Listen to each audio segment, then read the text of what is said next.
चला नमस्कार बालमित्रांनो. तर बालमित्रांनो, मी तुमच्यासाठी एक सुंदर अशी सिरीज घेऊन येत आहे, ज्याचं नाव आहे नवोदय प्रवेश परीक्षा इयत्ता 6वी. तर विद्यार्थी मित्रांनो, नोव्हेंबर महिन्यामध्ये तुमची परीक्षा आहे. साधारणतः आता 15 ऑगस्ट आला, 15 सप्टेंबर, 15 ऑक्टोबर, 15 नोव्हेंबर, बरोबर. म्हणजे तुमच्या जवळपास फक्त 3 महिन्यामध्ये तुम्हाला नवोदयची संपूर्ण तयारी जी आहे, ही संपूर्ण तयारी आपल्याला मी करून देणार आहे. एका महिन्यामध्ये तुमचा संपूर्ण अभ्यासक्रम फिनिश करतो आणि 2 महिन्यामध्ये फक्त सराव पेपर घेतो. 2 महिन्यामध्ये 2 महिने फक्त सराव पेपर. तर याच्यामध्ये सराव होणं अत्यंत महत्वाचं आहे. यावर्षी थोडासा अभ्यासक्रम बदललेला आहे. तो अभ्यासक्रम काय आहे तेही आपण बघणार आहोत. तर थोडासा अभ्यासक्रम काय बदलला आहे तेही बघूया. तर बघा, संपूर्ण नवीन अभ्यासक्रमाची माहिती मी तुम्हाला देणार आहे. युट्यूबला आपण सिरीज चालू करतोय, याच्यासाठी काही तुम्हाला पैसे खर्च करायची गरज नाही. फुकटामध्ये तुम्हाला हे सगळं पाहायला मिळणार आहे. तर याच्यामध्ये जो तुमचा नवोदय प्रवेश परीक्षा जी आहे, ती नवोदय प्रवेश परीक्षेमध्ये जो अभ्यासक्रम आहे, तो अभ्यासक्रम काय काय आहे तो बघूया. तर याच्यामध्ये सगळ्यात सुरुवातीला तुम्हाला मानसिक क्षमता चाचणी. अगोदर मानसिक क्षमता चाचणी म्हणजे आकृत्या, म्हणजे बुद्धिमत्ता. तर याचे 40 प्रश्न असायचे. 40 प्रश्न आणि 50 गुणांसाठी असायचे. 1.25 मार्कासाठी एक प्रश्न असायचा. तर विद्यार्थी 40 पैकी जवळपास 40 बरोबर सोडवायचे. थोडी जास्त व्यवस्थित प्रॅक्टिस केली, 40 पैकी 40 बरोबर यायचे. तर 40 पैकी 20 प्रश्न आता या वर्षापासून कमी केले, म्हणजे 20च प्रश्न ठेवले. 20 प्रश्न 25 मार्कासाठी, 20 प्रश्न 25 मार्कासाठी ठेवले. आकृती असतील, याचे 5 प्रकार असतील. ते 5ही प्रकार आपण सांगू. त्याच्याने अंकगणित जे आहे, तर अंकगणिताचा अभ्यासक्रम जो आहे तो जवळपास सारखाच आहे. एवढा काही बदल नाही. थोडाफार जो बदल आहे तोही आपण बघूया. 20 प्रश्न आहेत, हे सुद्धा 25 गुणांसाठी. एक प्रश्न 1.25 मार्कासाठी, म्हणजे 1.25 गुणांसाठी आहे. भाषा आहे, तर भाषेचे तुम्हाला उतारे आहेत. काय आहेत? उतारे. म्हणजे काय, त्याचं उतार्यामध्ये समानार्थी शब्द, विरुद्धार्थी शब्द काय असेल तेच, ते सगळं भाषेचे उतारे आहेत. त्याच्यासाठी जवळपास आपण 400-500 उतारे जर सोडवले तर उतार्याचे प्रश्न शक्यतो चुकणार नाही. आतापासून याची चांगली प्रॅक्टिस करूया. त्याच्यानंतर या वर्षापासून 20 प्रश्न हे परिसर अभ्यासाचे, म्हणजे एन्व्हायरमेंटल सायन्सचे 20 प्रश्न टाकण्यात आलेले आहेत, जे 25 गुणांसाठी आहे. 20 प्रश्न 25 गुणांसाठी, म्हणजे बुद्धिमत्तेचे 20 प्रश्न कमी केले, आकृत्यांचे 20 प्रश्न कमी करून 20 प्रश्न या वर्षापासून एन्व्हायरमेंटल सायन्स मध्ये टाकलेले आहेत. एन्व्हायरमेंटल सायन्स म्हणजे ही आता 4थी 5वीचे, 3री 4थी 5वीचे जे सीबीएसईचे जे पुस्तक आहे, तर त्या पुस्तकावर आधारित आहे. त्याचा अभ्यासक्रम काय आहे ते बघूया. असे 80 प्रश्न, 100 गुण आहेत, म्हणजे 1.25 मार्कासाठी एक प्रश्न. 100 गुणांसाठी आहे, याच्यासाठी 1.25 मार्कासाठी एक प्रश्न आहे. 2 तासाचा वेळ आहे, म्हणजे 120 मिनिटाचा वेळ आहे. जवळपास एका याला 1.5 मिनिट आपल्याला वेळ मिळतो. किती? 1.5 मिनिट आपल्याला वेळ मिळतो. तर 1.5 मिनिटामध्ये आपल्याला एक प्रश्न सोडवायचा आहे. तर सहज होऊन जाईल बघा त्याच्यामध्ये. आता मानसिक क्षमता चाचणीमध्ये अगोदर तुमचे 10 घटक होते. किती घटक होते? 10 घटक होते. आता तुमचे फक्त 5च घटक ठेवले. त्याच्यामध्ये एक आकृती पूर्ण करा. आकृती पूर्ण करा म्हणजे चौकोन असेल, चौकोनामध्ये 3 आकृती अशा दिल्या असतील. 3 अशा चौकोनाचा एक भाग असा दिलेला असेल आणि याच्यामध्ये समजा इथं असा डॉट, इथं असा डॉट, इथं असा डॉट, इथं काय असेल, अशा पद्धतीने काहीतरी दिलेलं असेल. म्हणजे अशी आकृती पूर्ण करा. याचे 4 प्रश्न असतील. किती प्रश्न असतील? याचे 4 प्रश्न 5 गुणांसाठी असतील. 4 प्रश्न 5 गुणांसाठी. त्याच्यानंतर आकृती मालिका पूर्ण करा. म्हणजे 3 आकृत्या दिल्या असतील, 4थी आकृती ओळखा. पहिली त्रिकोण असेल, दुसरी चौकोन असेल, पुढे पंचकोन, मग पुढे काय, पुढे षटकोन. अशा पद्धतीने ही आकृत्यांची मालिका असेल. हे 4 प्रश्न 5 गुणांसाठी असेल, 5 गुणांसाठी. भौमितिक आकृत्या पूर्ण करणे.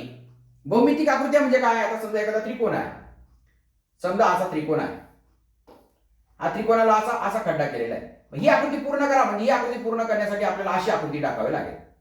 किंवा चौकोन असेल, चौकोन असा चौकोन, चौरस असेल, असं पूर्ण करा. मग याचा इकडची जी आकृती आहे, इकडची आकृती ही पूर्ण करायची. किंवा वर्तुळ असेल, वर्तुळाचं असं करून असं हे वर्तुळ पूर्ण करा. उरलेली आकृती पूर्ण करा. भौमितिक आकृती त्रिकोण, चौरस, चौकोन, पंचकोन वगैरे या वर्तुळ वगैरे आकृत्या पूर्ण करा. हे 4 प्रश्न 5 गुणांसाठी असतील. त्याच्यानंतर आरशातील किंवा पाण्यातील प्रतिमा. आता आरशात जर इकडे बाण केला आपण तर आरशात इकडे दिसतो. पाण्यात समजा असा इकडे बाण केला तर पाण्यातून खालचा बाण असा वरती दिसतो, असं उलट. ओके, आरशातले आणि पाण्यातले प्रतिबिंब. तर याचे सुद्धा 4 प्रश्न 5 गुणांसाठी. आणि आकृतीतील लपलेला भाग ओळखा. आता समजा आकृतीमध्ये अशी अशी अशी आकृती आहे आणि अशी आकृती या 4 आकृत्यांमध्ये कुठे दिलेली आहे, कुठे लपलेली आहे, तो पर्याय शोधायचा आहे. याचे सुद्धा 4 प्रश्न 5 गुणांसाठी असतील. असे 5 भाग आहेत, 4-4 प्रश्न असतील आणि 20 गुणांसाठी असतील. हे 20 गुण तुम्हाला सहज मिळतील. दररोज आपण एक एक घटक घेऊया याच्यामधला. 5 दिवसात हा तुमचा हा घटक कंप्लीट होऊन जाईल. 100-100, 200 आकृत्या, 150-150 आकृत्या बघूया. जेवढ्या होतील तेवढ्या शक्य, म्हणजे तुमचं ते चुकणार नाही. त्याच्यानंतर आपला दुसरा पार्ट आहे अंकगणित. सगळ्यात रिझल्ट हा अंकगणितावरच येतो. अंकगणिताची प्रॅक्टिस करणं फार महत्वाचं आहे. एकेका टॉपिकचे जवळपास 1.5-1.5, 2-2ची उदाहरणं तुमचे झाली पाहिजे. ओके, त्याच्यासाठी पहिला टॉपिक आहे तुमचा संख्या ज्ञान. संख्या ज्ञान म्हणजे काय? याच्यावर संख्या ज्ञान मध्ये खूप साऱ्या गोष्टी आहेत. तुमची त्रिकोणी संख्या आहे, चौरस संख्या आहे तुमची, त्याच्यानंतर वर्ग संख्या आहे, त्याच्यानंतर नैसर्गिक संख्या, पूर्ण संख्या, पूर्णांक संख्या, त्याच्यानंतर तुमच्या 1 ते 100 मधील संख्यांवर जे प्रश्न असतील है ना, 1 किती वेळा येतो, 2 किती वेळा येतो, 1 ते 100 मध्ये अंक किती वगैरे, अशा पद्धतीचे प्रश्न जे आहेत, तर हे प्रश्न याच्यामध्ये येतात. ते संख्या ज्ञानचे याचे असे तुम्हाला याचे 20 प्रश्न आहेत. किती प्रश्न आहेत याचे? 20 प्रश्न आहेत टोटल अंकगणितावर. संख्या ज्ञान, मग संख्यांवरील क्रिया आणि विभाज्यता. संख्यांवरील क्रिया ज्या आहेत तुम्हाला बेरीज, वजाबाकी, गुणाकार, भागाकार व्यवस्थित येतो का, है ना, हे पाहिजे. विभाज्यता. विभाज्यता म्हणजे काय? एखादी संख्या, आता समजा 100 किती पाड्यांमध्ये येते, 100चे विभाजक किती, फॅक्टर्स किती, अशा पद्धतीने विभाज्यता, विभाजक, संख्यांचे अवयव हे येतात. आणि वर्ग, वर्गमूळ बघा, वर्ग याचं स्क्वेअर काय, स्क्वेअर रूट काय हे. त्याच्यानंतर अपूर्णांक, सारख्या छेद असणाऱ्या अपूर्णांकांची बेरीज, वजाबाकी, गुणाकार, किंवा छेद सारखे नसलेल्या अपूर्णांकांची बेरीज, वजाबाकी हे येतं. त्याच्यानंतर पदावली म्हणजे कंचे भागू बेव, आपण म्हणतो ना, प्लस मायनस, पहिल्यांदा भागाकार करायचा, नंतर गुणाकार, नंतर बेरीज, नंतर वजाबाकी, ती पदावली, त्याचे प्रश्न असतील. मापन आणि परिमाणे काम काळ म्हणजे मापन म्हणजे kilo, hecto, deca, metre, litre, gram, deci, centi, milli वगैरे, हा जो पार्ट आहे ना, हा पार्ट याच्यामध्ये आहे. त्याच्यानंतर परिमिती आणि क्षेत्रफळ. एखाद्या आकृतीचं परिमिती किती, परिमिती म्हणजे बाहेरील कडेची लांबी किती, क्षेत्रफळ म्हणजे त्यावेळेला याला झाकायला किती कागद लागेल किंवा काय, अशा पद्धतीचं एरिया हा त्याच्यात असेल. कोण कोणाचे प्रकार, त्यांचं उपयोजन म्हणजे कोणाचं कोणतं उपयोजन वगैरे आहे, म्हणजे कोणाचे लघुकोन, लघुकोन, काटकोन, विशाल कोन, ते सगळे प्रकार त्याच्यात आले. आणि आलेख आणि माहितीचं विश्लेषण. आलेखामध्ये तुम्हाला स्तंभालेख असेल, जोड स्तंभालेख असेल, विभाजित स्तंभालेख असेल, शतमान स्तंभालेख असेल, रेखालेख असेल, आणि त्याच्यावरून तुम्हाला काय असतील, प्रश्न असतील. असे जवळपास 9 घटक आहेत. 9 घटकांचे साधारणतः तुमचे प्रत्येकाचे 100-100, 200चे प्रश्न तुमचे झाले पाहिजे, तेव्हा तुमची प्रॅक्टिस होईल. त्याच्यानंतर आता ह्या वर्षीपासून हा परिसर अभ्यास हा सुद्धा महत्व म्हणजे याला सुद्धा खूप वेटेज दिलेलं आहे. तर याच्यामध्ये एक पहिला भाग आहे नैसर्गिक जग, म्हणजे आपली सूर्यमाला, पृथ्वी है ना, सूर्यापासून एकूण ग्रह किती, सूर्यापासून तिसरा ग्रह कोणता, 5वा कोणता, है ना, अशा पद्धतीचे. पृथ्वीवरील खंड, महासागर, पृथ्वीवर महासागर किती, खंड किती, है ना, खंड किती, आपले 7 खंड आहेत, आशिया, आफ्रिका, ऑस्ट्रेलिया, युरोप, दक्षिण अमेरिका, उत्तर अमेरिका, है ना, आपला आशिया सगळ्यात मोठा, ऑस्ट्रेलिया सगळ्यात लहान, असे 7 खंड आहेत, युरोप वगैरे धरून. महासागर एक तर ते महासागर आता 5 महासागर, प्रशांत म्हणजे पॅसिफिक महासागर, अटलांटिक महासागर, त्याच्यानंतर तुमचा आर्टिक, त्याच्यानंतर आर्टिक, अटलांटिक, प्रशांत महासागर, त्याच्यानंतर हिंदी महासागर, हे जे 5 महासागर आहेत ते 5 महासागर आपल्याला त्याच्याबद्दल माहिती आहे. जलचक्र, पाण्याची वाफ होणं, वाफेचं थंड होऊन पुन्हा त्याच्या ढगात रूपांतर होऊन पुन्हा ते हे करणं, ते जलचक्र त्याच्यामध्ये विचारलं जाईल. त्याच्यामध्ये जमिनीवर राहणारे, पाण्यात राहणाऱ्या कोणकोणत्या वनस्पती आहेत, प्राणी आहेत, ते आहेत. मानवी वस्ती कशी असते, निवारा, वेगवेगळ्या ठिकाणी इग्लू मध्ये काही लोक राहतात, बर्फाळ प्रदेशात वगैरे, ती वस्ती कशी असते, निवारा, वाहतूक आणि दळणवळण, भारतातल्या नद्या, पर्वत, कोणता पर्वत उंच आहे, सर्वात लांब नदी कोणती, सर्वात म्हणजे कोणती नदी दक्षिणेकडे, उत्तरेकडे, पश्चिमेकडे वाहणाऱ्या नद्या कोणत्या वगैरे, असं. आपत्ती म्हणजे नैसर्गिक आपत्ती, मानवनिर्मित आपत्ती, मग भूकंप, ज्वालामुखी वगैरे जे आहेत, तर पूर येणं वगैरे, ह्या सगळ्या या काय नैसर्गिक आहेत. आणि मानवनिर्मित म्हणजे काय, एखाद्या ठिकाणी बॉम्ब स्फोट होणं, एखाद्या ठिकाणी ते जे आहेत ना, तर ती आपत्तीमध्ये.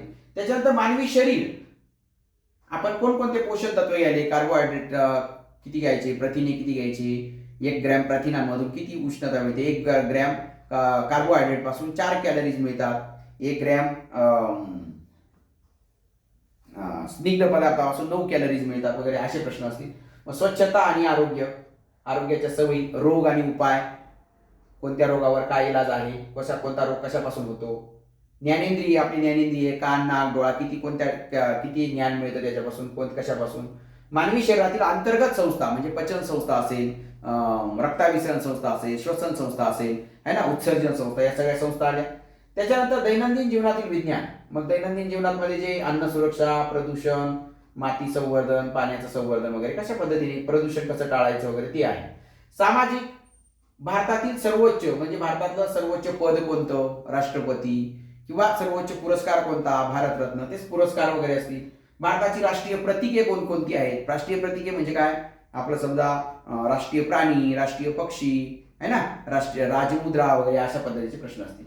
मग भारताची राज्य कोणती, केंद्रशासित प्रदेश कोणते, त्यांच्या राजधान्या कोणत्या वगैरे ते असेल.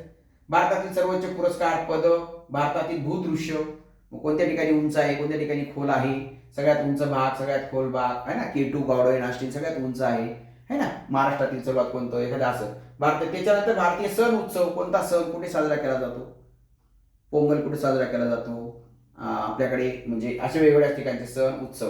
भारतीय ऋतू, हे सगळे जे ऋतू आहेत ना, ग्रीष्म, शरद, काय असेल, वसंत, आहे ना, हेमंत वगैरे ते सगळे. त्याच्यानंतर भारतातील जंगल, वन, भारतात कोणकोणती जंगल आहेत, वन कशी आहेत, भारतात कोणकोणती पिकं, धागा, कापड, कशाचं समाधीस्थळ, राजीव गांधीचं समाधीस्थळ कोणतं, इंदिरा गांधीचं कोणतं, असं.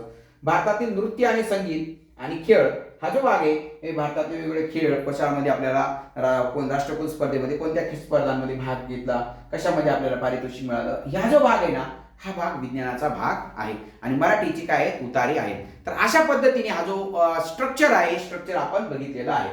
तर मी सगळ्यात सुरुवातीला आपल्याला सगळ्यात सोपा भाग जो आहे तो बुद्धिमत्तेचा. सगळ्यात सोपा भाग कोणता आहे, बुद्धिमत्तेचा.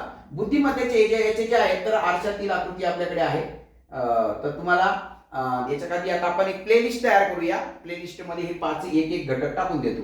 बुद्धिमत्तेचे 5 घटक टाकतो. नंतर गणिताचे जे 9 पार्ट आहेत, त्या गणिताच्या 9 पार्टवर प्रत्येकी 2-2 लेक्चर घेतो.